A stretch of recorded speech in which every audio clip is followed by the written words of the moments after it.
Olá, tudo bem com você? Espero que sim. Cá estou eu, professor Alain, em mais uma aula aqui no Sou de Educação. E hoje eu trago para você o seguinte tema: Primeira Guerra Mundial, a Guerra de Trincheiras. Ou seja, agora entramos no conflito propriamente dito. Ou seja, nas características dessa que até então é o maior conflito, foi o maior conflito armado da história humana.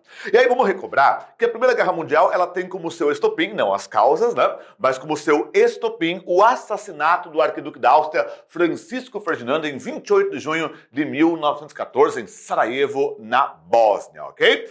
E aí vamos lembrar que logo depois da Sérvia se negar a ceder ao ultimato que a Áustria deu aos sérvios, porque a Sérvia se sentia protegida pela Rússia, o que você vai ter vai ser o seguinte: a Rússia vai apoiar a Sérvia na questão. Ou seja, então os sérvios sentem-se seguros para enfrentar os austríacos na medida que a Rússia, o Império Russo gigantesco, apoia os sérvios. Por seu outro lado, a Alemanha, claro, vai honrar o seu compromisso lá com a Tríplice Aliança nas potências centrais e vai apoiar o Império Austro-Húngaro. Por seu turno, a França também vai honrar o Tratado da Tríplice Entente ou Entente Cordiale e vai apoiar a Rússia e, claro, por derivação ali, também a Sérvia. E, por outro lado, a Inglaterra passa a apoiar também França, Rússia e Sérvia. Ou seja, a partir de agora eu tenho o cenário do conflito. Mas você certamente reparou aqui que dentro dos países que nós conhecemos que faziam parte das duas alianças, cada qual com 3 países, tá faltando aqui um país que é a Itália. A Itália, ela deveria apoiar a Alemanha e a Áustria, porque a Itália, lembremos, ela também assinou o Tratado da Tríplice Aliança, lá em 1882. Entretanto, lembremos que a Itália tinha, desde as guerras de unificação, disputas territoriais, litígios territoriais com a Áustria-Hungria, o que vai levar depois a que a Itália entre somente em 1915 na guerra, mas vai entrar muito malandrinha, mudando de lado, apoiando, portanto, a Entente Cordiale, né? E aí chegamos à primeira fase da guerra, que são os primeiros meses, são realmente os primeiros meses, tá? De 1914, e que vai ser marcado por uma guerra de movimento do Império Alemão sobre a Bélgica. Por quê? Naquele momento, a Bélgica se declarou neutra no conflito. E neutralidade diplomática é assunto muito sério. Quer dizer, a Bélgica não quis tomar partido de ninguém, nem da Tríplice Aliança, Alemanha, Itália e Áustria, e nem da Entente Rússia, Inglaterra e França. E aí a Alemanha solicitou ao governo belga o direito de passar suas tropas pela Bélgica para poder atacar a França. Agora, claro, né? A Bélgica muito corretamente disse não, porque se elas fizessem isso, ela estaria tomando lado. E aí, diante da negativa dos belgas, os alemães resolvem invadir a Bélgica, que era um país muito menor, muito mais fraco que a Alemanha. Só que fraco não quer dizer necessariamente indefeso. Esse plano de avanço rápido pela Bélgica, para rapidamente tomar Paris e levar a França a se render, foi chamado de Plano Schlieffen, do Barão von Schlieffen, que foi o estrategista alemão que, no julgamento dele, ele achava que a guerra estaria terminada em, no máximo, algumas semanas. Quer dizer, eles diziam que estaremos em casa para o Natal. Erraram o Natal, né? Levou 4 natais até que voltassem para casa nessa maldita guerra aqui. Agora, quando nós pensamos nesse processo, esse Plano Schlieffen, então, ele esbarrou. Esbarrou o quê? Na resistência dos belgas. Ou seja, os belgas vão tentar resistir ao avanço do poderoso Império Alemão. E durante essa tentativa de resistência belga, claro, os belgas vão ser vencidos, mas isso deu tempo para que lá na França, o exército francês, que era um dos maiores da Europa naquele momento, pudesse ser mobilizado. Então, quando finalmente, olha que curioso, quando finalmente os alemães passam pelos belgas e chegam na França, quem que eles encontram? O exército francês. Por isso que a partir desse momento, quando os alemães batem de frente com o exército francês, claro, a França já tinha sido derrotada pelos alemães lá na Guerra Franco-Prussiana, né? Mas a França era uma potência militar e, obviamente, os alemães teriam muito mais problemas para passar pelos franceses do que foi pelos belgas. Por isso que, a partir desse momento, também a guerra começa a se tornar mais complexa. Porque lembre que os alemães invadiram a Bélgica para chegar até a França. Invadiram um país que havia se declarado neutro. E isso irritou, sobretudo, a Inglaterra. Diante da invasão alemã a um país neutro, no caso a Bélgica, a Inglaterra finalmente entra na guerra, manda suas tropas para ajudar o esforço militar francês e a guerra para na primeira batalha do Marne, o rio Marne. Ou seja, quando os alemães avançam, passam pelos belgas, eles dão de cara com o exército francês e com o exército britânico. Por isso que nesse momento os alemães não conseguem mais avançar e nem, claro, os franceses e ingleses conseguem fazer os alemães recuar. Ou seja, diante desse impasse, diante desse movimento, onde um não consegue avançar e o outro não consegue expulsar lá o invasor, é que nós chegamos na segunda fase da Primeira Guerra Mundial, que aí você vai conhecer como Guerra de Trincheiras. Ou seja, vão se cavar buracos, alguns buracos até bastante altos, sendo mais de 2 metros de altura, aonde os soldados vão viver ali dentro e vão morrer ali dentro. Eram condições absolutamente não saudáveis, insalubres, lama, excremento, restos mortais, pragas como ratos, baratas e por aí vai. Por isso que, aliás, muitos soldados vão morrer até antes de entrar em batalha por conta das doenças, né, que acabavam sendo disseminadas nas trincheiras por conta das péssimas condições de higiene do lugar. Mas o fato é que essa guerra de trincheiras vai se mostrar particularmente terrível para o soldado, vai ser uma tragédia para ambos os lados. E é uma guerra que vai durar praticamente toda a Primeira Guerra Mundial. Por isso que a gente fala que a Primeira Guerra Mundial, num termo geral, foi uma guerra de trincheiras, ou seja, uma guerra de posições. Eu tinha uma trincheira aqui, outra trincheira aqui. De repente, os caras avançavam e eu avançando contra a trincheira inimiga. Obviamente que do outro lado, os caras que estavam sendo atacados não ficavam olhando. E ó, dá uma tirada. Por isso que o número de mortos para tentar atravessar esse território, a chamada Terra de Ninguém, entre uma trincheira e outra, era altíssimo. Por isso que foi uma guerra particularmente cruel para o soldado, porque não raro ele era obrigado a ir de peito aberto contra uma metralhadora inimiga. Então o número de mortes era muito grande e os avanços de soldados eram muito pequenos. Avançava-se 50 metros ao custo de 5.000 vidas. Então era realmente uma tragédia essa tal de guerra de posições, porque era como jogar xadrez. Eu vou lá, avanço uma casa, consegui tomar, depois avanço outra, era tomar posições. Não era uma guerra mais que, ao contrário dos primeiros meses de 14, se marcava pelo movimento. Não, era uma guerra muito mais estática, uma guerra muito mais indefinida que você tinha a partir desse momento. E aí entra também o destaque do fronte oriental, onde o Império Russo vai enfrentar, sobretudo, o poderosíssimo Império Alemão. Ou seja, o Império Russo, uma nação que na época tinha 85% do seu povo no campo, na zona rural, vai ter que enfrentar uma potência industrial e militar que vai ser a Alemanha. E os russos tentaram invadir. Olha só a audácia do czar Nicolau II.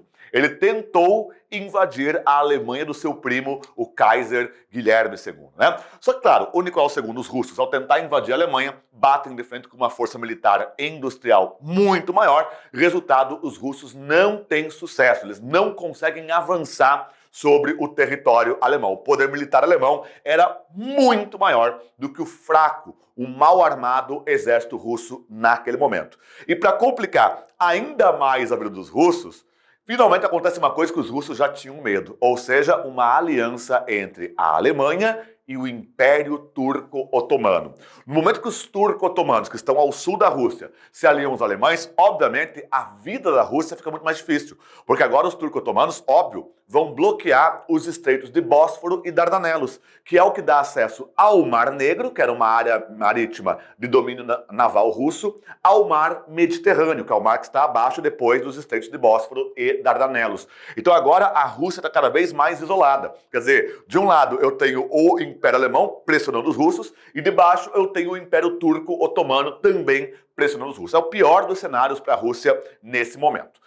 Mas e a questão da dona Itália, sim, o reino da Itália? Olha essa imagem. Essa é uma imagem aqui justamente satirizando a postura do reino italiano, do reino da Itália, na Primeira Guerra Mundial. Desse lado eu tenho a Alemanha oferecendo à Itália a Córcega, que pertencia à França. Eu tenho o Império Austro-Húngaro oferecendo a Tunísia, que também pertencia à França do imperialismo. E do outro lado eu tenho, por exemplo, os britânicos, russos e franceses oferecendo coisas como Trieste, Trentino, Valônia aos italianos. E a Itália aqui, uma linda dama ali, vendo quem está dando mais presentes para ela nesse momento. Ou seja, a Itália vai ser basicamente comprada. E aí, nesse momento, em 1915, o Reino da Itália assinou o Pacto de Londres com os britânicos e com os franceses. Portanto, a Itália, que em tese deveria ter entrado na Primeira Guerra Mundial ao lado da Tríplice Aliança, as potências centrais, Áustria e Alemanha, a Itália acaba entrando na Primeira Guerra Mundial do outro lado, na Tríplice Entente ou Entente Cordiale, traindo, por exemplo, alemães e austríacos, ok? Do outro ponto, claro, essa é uma guerra que trouxe novas tecnologias, né? Novos armamentos, novas técnicas de batalha que se mostraram, aliás, profundamente mortíferas. Você não pode esquecer que a Primeira Guerra Mundial ela foi, sobretudo, uma guerra industrial. É uma guerra filha da Segunda Revolução Industrial. É uma guerra onde você tem a tecnologia a serviço da morte em grande quantidade, da morte em massa. Então eu vou ter algumas novidades no campo técnico. Por exemplo, o uso de aviões e zeppelins. Zeppelins são aqueles dirigíveis que, à época, pasme, eram inflados com hidrogênio, ou seja, quando alguém atirava naquilo, tudo aquilo se incendiava, matando quem estava lá em cima. Tem o uso de aviões, aqui o famoso triplano alemão lá do Barão Vermelho, o famoso Manfred von Richthofen, né, o maior as da aviação alemã. Então aqui o avião começa a demonstrar, começa a se apresentar como uma grande arma de guerra, como uma arma de guerra estratégica. Também temos aqui que a Primeira Guerra Mundial é uma guerra de canhões, é sobretudo uma guerra de artilharia. O mundo nunca havia visto canhões tão poderosos, tão destrutivos, capazes de lançar morteiros tão grandes quanto esses da Primeira Guerra Mundial. Olha o tamanho desses canhões que você está vendo aqui, por exemplo. São canhões de grosso calibre para destruir a trincheira inimiga, as linhas inimigas de um modo geral. Mas também é uma guerra que trouxe outras inovações no campo técnico, como, por exemplo, os tanques, né? Claro, os tanques aqui, o Mark I, Mark II, Mark III, 4 e 5 dos britânicos, eram, para época, um avanço, mas eram muito rudimentares, tá? Um tanque, quando foi lançado, desenvolvia a velocidade de 6 km por hora. Eram basicamente tratores armados e blindados, mas é uma arma que vai servir muito para dar apoio à infantaria, apoio ao soldado a pé. Ou seja, à medida que o tanque vai avançando, o soldado vai atrás, se protegendo das balas inimigas, a fim de chegar na trincheira inimiga e tomar essa mesma trincheira. Mas claro que dentre todos esses avanços, o que mais causou terror entre os soldados, que realmente causou um verdadeiro pavor entre os soldados de ambos os lados, é a questão da guerra química. Olha só, por exemplo, esse grupo de soldados alemães emergindo do meio de uma nuvem de gás tóxico, gás asfixiante, ok? Usando suas máscaras de gás que nem sempre funcionavam. E que mesmo quando funcionavam, eram quentes e elas próprias quase sufocantes, né? Resultado, em 1915, numa região da Bélgica chamada Ypres, ali ocorreu o primeiro grande ataque químico da história, quando os alemães lançaram contra os franceses uma nuvem meio cinza esverdeado de um gás chamado gás cloro. Os franceses, sem saber o que era aquilo, avançaram. E em poucos minutos eram milhares de franceses mortos ou agonizando terrivelmente do gás. Depois do gás cloro, também vamos ter, por exemplo, o gás fosfogênio e o temidíssimo, famosíssimo gás mostarda. O gás mostarda ele tanto poderia matar o indivíduo pela inalação quanto pelo contato, porque ele conseguia envenenar a roupa do soldado e depois a pele do soldado. E o gás ele gerava sequelas quando não matava o sujeito. Muitos perderam capacidade pulmonar, perderam a visão, porque o gás, eventualmente alguns tipos de gás, quando entravam em contato com a córnea úmida do seu olho, aquilo derretia a córnea. E o cara ficava cego por toda a vida. Isso causava, claro, um pânico, um desespero entre os soldados muito grande, porque morrer com gás era morrer com um grande grau de sofrimento. 4, 5 minutos se contorcendo, agonizando para morrer vítima desse gás tóxico aqui, aliás, desses gases, né? Agora, chega um momento que a guerra se torna uma guerra total. Né? E o que vai ser essa guerra total? Forte empenho da população, ou seja, o país em guerra, ele está agora realmente totalmente a serviço da guerra, ou seja, a indústria está a serviço da guerra, a economia a serviço da guerra, o cidadão está a serviço da guerra, o governo está a serviço da guerra, o país está respirando guerra nesse momento. É o recrutamento em massa, milhões, aliás, de jovens europeus vão ser recrutados, muitos, aliás, fraudando documentos, menores de idade de 15 a 16 anos vão servir nas Forças Armadas dos países, homens no fronte, e enquanto o homem está no fronte, quem é que vai entrar na indústria? A mulher. Ou seja, a Primeira Guerra Mundial ela foi muito importante, aliás, para a questão da inclusão da mulher no universo, nos mundos do trabalho. Porque como o maridão está lá agora lutando pela Guerra Mundial, alguém tem que movimentar a economia europeia, alguém tem que movimentar as fábricas, mesmo inclusive fábricas de munição, como você vê nessa foto aqui. Então é o momento em que a mulher entra na indústria, que a mulher entra de fato na economia para nunca mais sair. Então foi um momento de transição, inclusive, aqui.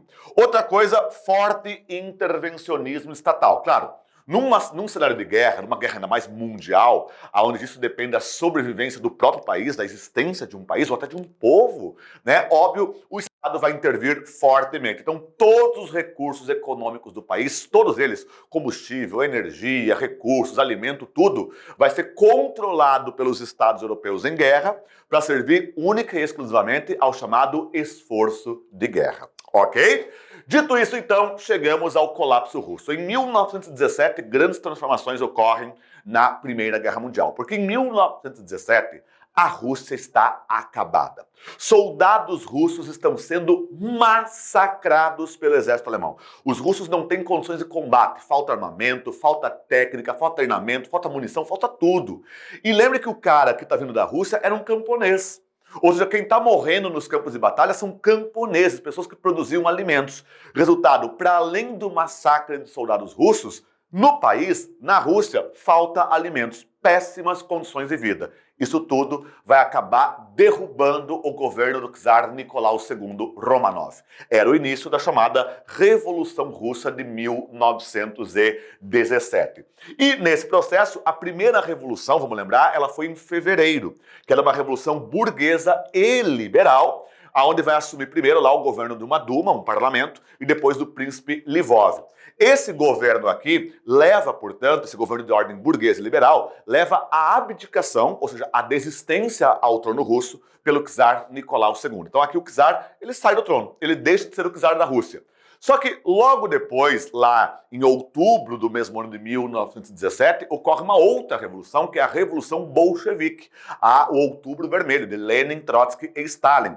E justamente vão ser os bolcheviques, já pela linha socialista, que vão celebrar no início de 1918 um tratado com a Alemanha, o Tratado de Brest-Litovsk, pelo qual a Rússia saía da guerra, se rendia, entregava terras e pagava indenização aos alemães, mas tirava o país dessa guerra, que até aquele momento estava matando os soldados russos sem qualquer fim, sem qualquer utilidade, sem qualquer vitória para os russos perante esta guerra aqui.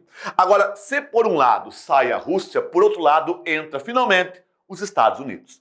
Em 1915, os alemães torpedearam, na sua guerra total, torpedearam com submarinos um transatlântico, tamanho Titanic, hein? Um transatlântico de 4 turbinas chamado Lusitânia.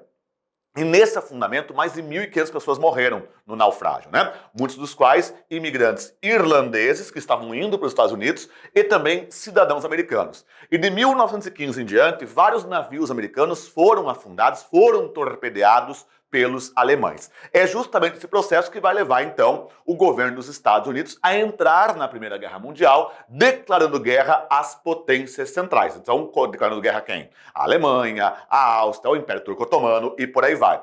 E claro, os Estados Unidos também entram na guerra não só por conta do afundamento desses navios, que já foi, obviamente, uma tragédia, mas porque os americanos queriam a vitória da Entente. Sabe por quê? Porque os americanos, ao longo da guerra, haviam emprestado para os países da Entente Cordiale, mais de 1,5 bilhão de dólares em empréstimos para a guerra. Então, claro, para os americanos era útil que a Entente vencesse, na medida que se ela vencesse, eles poderiam depois cobrar o empréstimo que fizeram. Agora, se ela perdesse, ia cobrar de quem? Da Alemanha? Não. Então, para os americanos também era uma questão financeira, uma questão de negócio, que a Entente Cordiale vencesse ali a Primeira Guerra Mundial. E aí, eis que então chegamos à rendição da Tríplice Aliança, porque em 1918, a última cartada das potências centrais, a última cartada da Tríplice Aliança, a Segunda Batalha do Marne, se mostrou um completo fracasso. Ou seja, as tropas da Tríplice Aliança não são capazes de mudar o curso da guerra naquele momento. E aí veio uma onda de capitulações, uma onda de rendições. Por exemplo, a Bulgária, que era aliada dos alemães, rende-se em setembro de 1918. Por outro lado, o então poderoso Império Turco Otomano rende-se em outubro do mesmo ano de 1918. E ainda no mesmo ano, já no mês seguinte, eis que o Império Austro-Húngaro também se rende em novembro daquele ano. O detalhe é que o Império Austro-Húngaro, nesse momento, ele vai acabar entrando em colapso e ele se divide em Áustria de um lado e Hungria do outro. Ou seja, é o momento em que esse império basicamente deixa de existir na medida em que ele é fragmentado. Mas claro, caiu Bulgária, caiu Turquia, caiu Áustria-Hungria, falta cair quem? O grande leão né, lá da Tríplice Aliança, que vai ser o Império Alemão. E a Alemanha, embora fosse muito poderosa e estava lutando na guerra quase que sozinha nos últimos momentos ali, a Alemanha começou a sentir muito o peso econômico da guerra. E aí vai ter o quê? Escassez de alimentos, vai estar faltando alimento dentro da Alemanha. A outrora rica e desenvolvida Alemanha está passando fome. Diante disso, além de tudo, a condição das tropas alemãs não eram boas. Por quê? Embora os alemães tivessem poder militar, está faltando comida em casa e está faltando comida na trincheira. Então a condição dos soldados é péssima. Resultado, vai se iniciar um movimento revolucionário dentro da Alemanha que vai levar à deposição do Kaiser Guilherme II, que é uma das últimas fotos do Kaiser antes de ser exilado, antes de ter que sair da Alemanha. Ou seja, ocorre uma revolta na Alemanha contra o governo do Kaiser Guilherme e aí os alemães estão saindo, né? O que vai levar esse processo? A partir da deposição, então da queda do Kaiser Guilherme II, você tem a proclamação de uma república na Alemanha, a chamada República de Weimar, tá? Essa República de Weimar, uma república de orientação social-democrata, vai ser governada pelo Sr. Friedrich Ebert, tá? Então vai caber a Friedrich Ebert governar essa nova recém-fundada República Alemã. Ou seja, deixava de existir a monarquia, o Império Alemão, e surgia uma república lá na Alemanha. E tudo é finalmente encerrado, celebrado com o famoso Armistício de Copiègne. O que foi esse Armistício de Copiègne? No dia 11 de novembro de 1918, os líderes da então formada República de Weimar, a nova Alemanha republicana, do Friedrich Ebert, se reuniram num vagão de trem na floresta de Copiègne, na França, junto com líderes das tropas da Entente, entre os quais o famoso Marechal Ferdinand Foch, da França, e eis que as tropas da Alemanha se rendem incondicionalmente aos franceses e aos ingleses. Era o Armistício de Copiègne. Armistício quer dizer o quê? Ninguém atira mais em ninguém. Portanto, a partir de agora, terminava a Primeira Guerra Mundial. Beleza? Curtiu? E aí entra outro elemento, o elemento do saldo trágico. Por quê? Esse saldo foi particularmente trágico. Olha o tamanho dos dados dessa guerra. É uma guerra que terminou num vagão de trem, com pessoas que estavam ali comandando essa batalha. E olha o saldo trágico dela. 25 nações envolvidas, 60 milhões de soldados mobilizados, 19 milhões de mortos e o custo total de 150 trilhões de dólares. Ou seja, um custo astronômico com tudo que foi gasto, com tudo que foi perdido em termos materiais e em termos humanos nesse terrível conflito do século XX, marcando, claro, o fim daquela chamada Belle Époque. Beleza? Queridos, um fortíssimo abraço, que a força esteja com vocês e até a próxima. Tchau, tchau.